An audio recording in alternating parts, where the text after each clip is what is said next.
पुढची बातमी पाहूया। तपोवनातील वृक्षतोडी विरोधात शिंदेंची शिवसेना आंदोलन करणार आहे।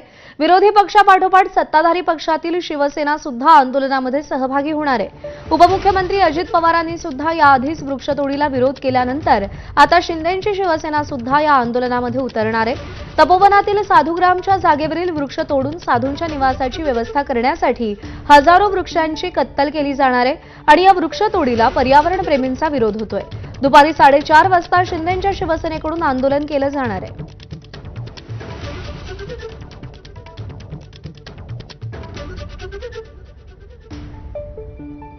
तर शिंदेंची शिवसेना सुद्धा तपोवनातील वृक्षतोडी विरोधात आंदोलनामध्ये उतरणार आहे अशी माहिती मिळतेय।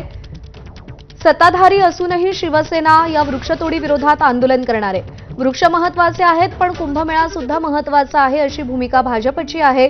पण त्या वृक्षतोडी विरोधात आता शिंदेंची शिवसेना सुद्धा मैदानात उतरताना दिसते। याआधी अजित पवारांनी सुद्धा या वृक्षतोडीला विरोध दर्शवलेला होता।